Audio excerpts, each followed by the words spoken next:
Bendiciones, queridos amigos y amigas. Bienvenidos a un programa más de la Biblia TCB comentada. Así que para iniciar bien, con toda la emoción, deje su like, me gusta, comparte ese contenido en tus grupos de la iglesia, de la familia. Deje también en los comentarios aquí, la propuesta de ese seguimiento es que ustedes puedan comentar. Por eso se llama Biblia TCB comentada. Así que dejen todos sus comentarios. Y hoy yo estoy acompañado de uno de nuestros pupilos de la TCB aquí, que trabaja aquí directamente en el equipo operativo, en la traducción de la Biblia. Jafet, bienvenido. ¿Cómo está, Jafet? Gracias, profe. Muy feliz nuevamente de estar aquí. Ya creo que ya estamos haciendo ya desde ahora mucha buena publicidad por todo el trabajo que se está haciendo dentro del proyecto y eso llena de mucha gratificación. Qué bien, qué bien. Y nosotros seguimos en clima de fiesta, de gratitud, de ternura, por celebrar a nuestras mamitas. El pasado domingo fue el Día de las Madres, así que feliz día para todas las mamás que hacen parte del proyecto Evangelio, de la familia TCB, del cristianismo, del mundo entero. Las amamos, ustedes son los seres de luz más lindos que hay en la faz de la tierra. Gracias por todo su sacrificio y por eso vamos con un texto que es sobre madre, o es, la pregunta ¿es sobre madre? Esa es la pregunta. Así que vamos con el texto de Juan. Juan 19, un texto que ha causado muchas polémicas dentro de la teología y vamos a saber por qué. Jafet me está poniendo aquí en una posición complicada, así que defiéndame por favor. Eso es por ellos, eso es por ellos. Muy bien, Jafet. Vamos a leer nuestro texto de Juan 19, 26 y 27. Dice, viendo Jesús a su madre y a su discípulo amado que estaba presente, le dijo a su madre, mujer, ahí tienes a tu hijo. Después le dijo a su discípulo amado, ahí tienes a tu madre. Y en ese momento su discípulo la recibió como parte de los suyos. Amén, la palabra de Dios. Y ese texto es un texto clásico, es un texto bonito, siempre se aplica entendiendo o asumiendo que la madre de Jesús es María y el discípulo amado es Juan. Incluso yo ya vi hasta muchos arqueólogos decir que posiblemente María fue a vivir en Éfeso con Juan y hasta inventan la casa que vivió María y cobran una plaza para que la gente vaya a visitar la casa de Juan y María, no los del cuento, sino Juan y María de la Biblia. Pero ya sabes, antes de polemizar el texto aquí, que es un texto bonito, ¿no? Que es como Jesús en la cruz con todo el dolor que estaba sintiendo, con todo el peso del pecado de la humanidad sobre él, él aún tuvo la capacidad de amar tanto a personas y decir, mira, y preocuparse, ¿no? Y cuidarlos aún en la cruz, en su momento de más grande dolor en la vida. Pero aparte de toda la bonita tradición que tenemos, ¿qué es lo que viene a tu mente, Jafet, cuando lees ese texto? Bueno, como se trata de poner a la profe Esther hoy en situaciones incómodas, que eso es por ustedes. Yo quisiera preguntar y empezar a polemizar un poquito acerca de eso, porque en pasajes anteriores tenemos cómo es que el autor del Evangelio siempre especifica cuando es María, la Madre del Señor, María Magdalena. Pero en este caso... María, la tía de Jesús, también estaba supuestamente al pie de la cruz. Claro, o sea, había muchas mujeres ahí al pie de la cruz. Pero el detalle es que las especifica. Ajá. Pero en este caso ya no. Aquí ya solo nos dice, viendo Jesús a su madre. Y eso pues ya en nuestra mente ya nos comienza a complejizar un poquito más. Quisiera preguntar específicamente, ¿es esta madre que menciona el versículo María? Okay, él ya empezó, tenemos algo él ya empezó bonito. Empezó fuerte. Vamos allá. El Evangelio de Juan, para empezar, él no es parte de los evangelios sinópticos, porque él es diferente. Y él es tan diferente en todos. Juan es muy intencional, el griego de Juan es diferente, es el griego ático, es un griego mucho más filosófico, porque el griego ático es el griego de Atenas. Y Atenas es la capital de la filosofía clásica, de la antigüedad y todo esto, que son datos importantes. Leo la introducción de Juan, según la TCB, que ustedes van a poder entender un poquito mejor. Pero Juan es... Todos los evangelios tiene una preocupación más teológica que histórica, todos ellos. O sea, ellos hacen teología de la historia. Entonces, no es solo darnos una biografía de Jesús, es enseñarnos teología a través de la historia de Jesús.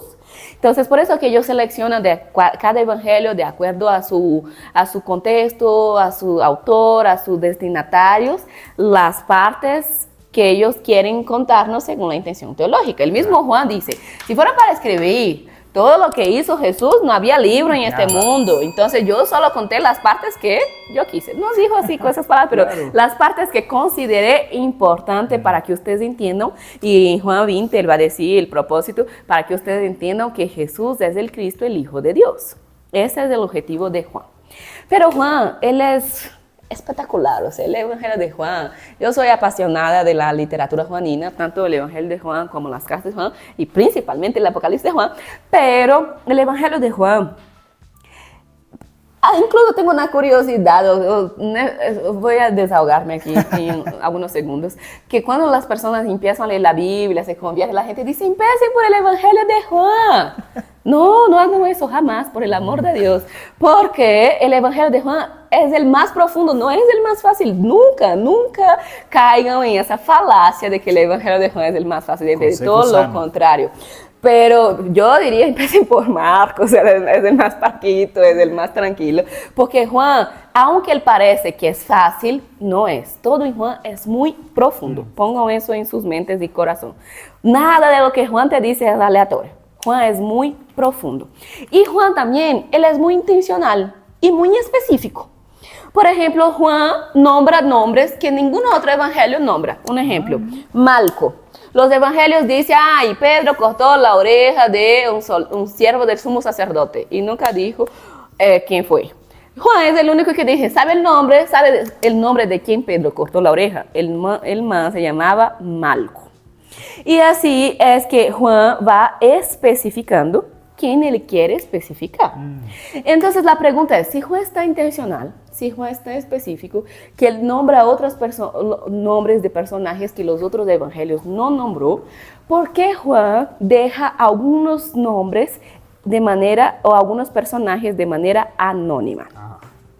Es desde ahí donde empieza nuestra discusión teológica, porque muchos eruditos de Juan han dicho, Jafet, que cada vez que Juan deja un personaje de forma anónima, ese personaje no representa un individuo, sino una comunidad,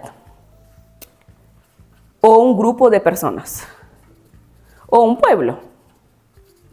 Por ejemplo, la mujer samaritana. Por ejemplo, la conversación de Jesús con Nicodemo, él dice, el nombre del man era Nicodemo.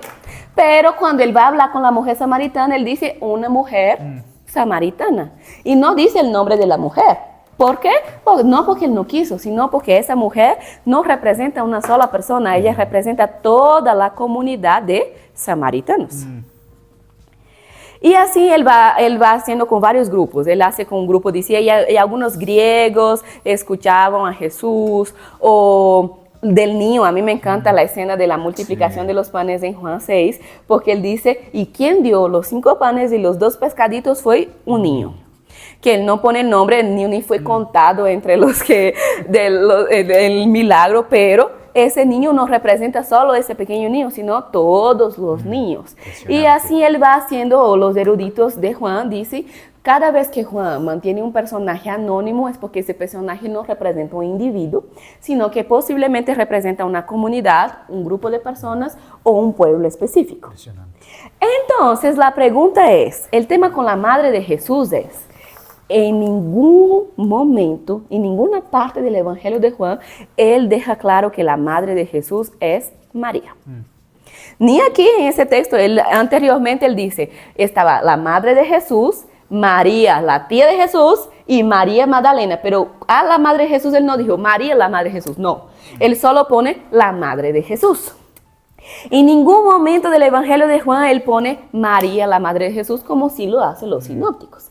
Entonces la pregunta es, si para Juan todos los personajes que él deja en anónimo no representan una persona, sino una comunidad, entonces en este caso la madre de Jesús tampoco es María, sino una comunidad o un grupo de personas.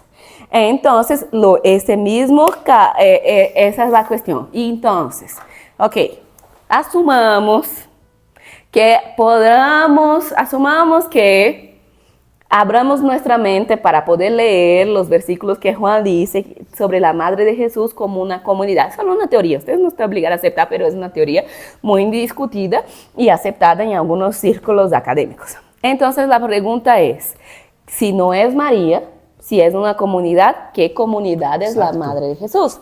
Y los mismos eruditos que defienden esa teoría dicen que la madre de Jesús eran los judíos, cristianos, de la época. ¿Por qué ellos son considerados como madre de Jesús? Porque Jesús vino del pueblo judío, entonces de ellos nacieron, de él nació, perdón, singular, de ellos nació el Mesías. Por eso pone que el pueblo judío es la madre de Jesús, porque de ellos vino el Mesías. Entonces Jesús nació dentro del pueblo judío. Entonces, los que defienden esa teoría, que es una posibilidad interesante, considerando todas las características del Evangelio de Juan, que la madre de Jesús, aquí, cuando Juan, cada vez que él pone la madre de Jesús, él no está hablando de un personaje como tal, sino él está haciendo esa simbología a los judíos cristianos. Impresionante. ¿Por qué judíos cristianos? Los judíos que aceptaron que Jesús es el Mesías, pero principalmente en relación a la etnia de los judíos. Impresionante. Interesante, ¿no? Interesantísimo.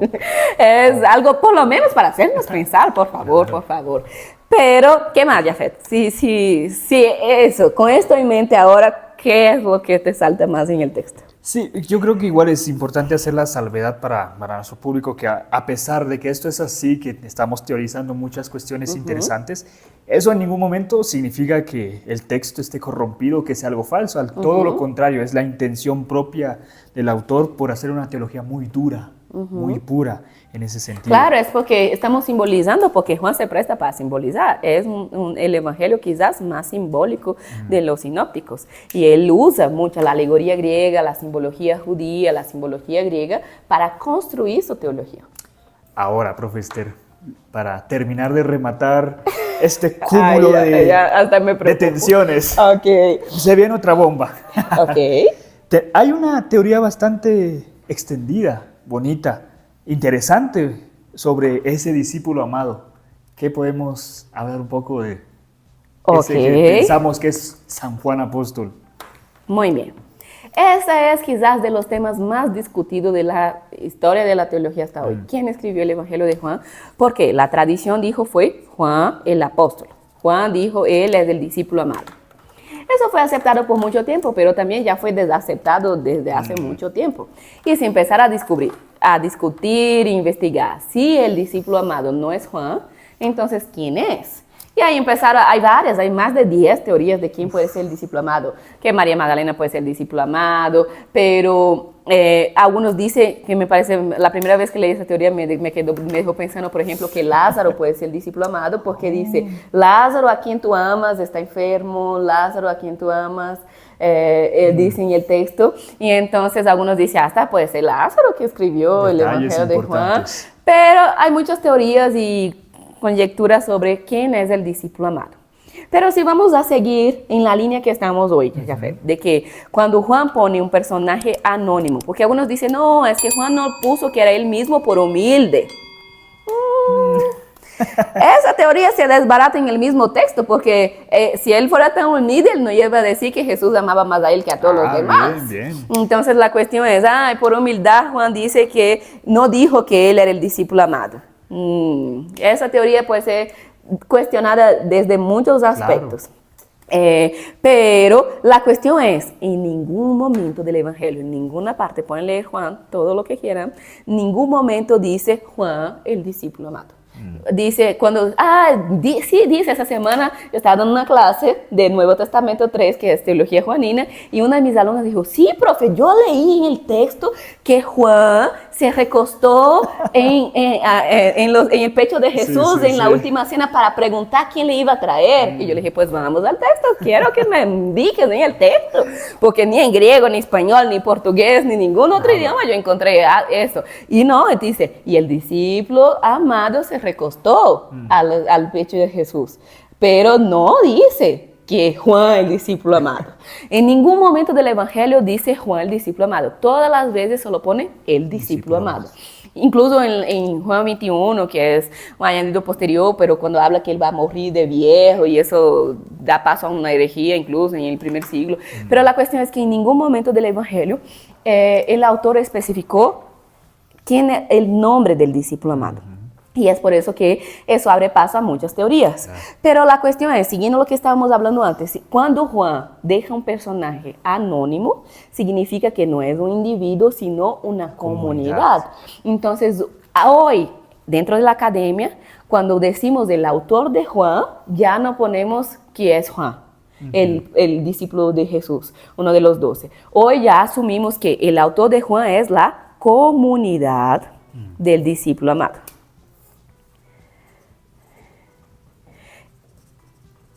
Y ahí decimos, ¿quién es la comunidad del discípulo amado? Y principalmente por las evidencias internas del texto, el tipo de griego, el conocimiento filosófico, la erudición, que es una bestia en Juan, se asume que esa comunidad del discípulo amado es una comunidad griega. Es una comunidad gentil. Pero más con inclinación griega, por manejar también la filosofía clásica, aristotélica, el griego ático, las alegorías griegas y todos los elementos que hay. Entonces, se cree hoy, las teorías más aceptadas es que el discípulo amado no es Juan. El discípulo amado representa la comunidad del discípulo amado y esa comunidad del discípulo amado son los cristianos griegos. Entonces el texto, leyendo ese texto, vamos a leer ahora, Jafet, bajo esas posibles teorías y perspectivas, viendo Jesús a su madre, entonces, a la comunidad de judíos cristianos y a su discípulo amado y a la comunidad de cristianos griegos, no hay cristianos todavía, eso es un anacronismo, pero o sea, los que creían que Jesús era el Cristo y que lo aceptaban como Mesías, aquí, y a la comunidad del discípulo amado, a los griegos que aceptaban que Jesús era el Mesías, que estaba presente, le dijo a su madre o le dijo al pueblo judío, mujer, ahí está tu hijo. ¿Quién es tu hijo? Y después le dijo a su discípulo amado, ahí tienes a tu madre. Y en ese momento su discípulo la recibió como parte de los suyos. Es como, en este momento, los gentiles recibieron a los judíos como parte de ellos. Y es como que hay una unidad en esa idea de esa salvación universal que Dios unió, que Pablo va a decir cosas como Dios unió los dos pueblos en uno solo. Entonces, esa idea de que ellos ya no peleen entre sí, sino que se apoyen y se cuiden mutuamente como comunidades. ¿Por qué? Porque hay algo en común entre ellos, Jesús, el Mesías prometido, y su amor a Jesús.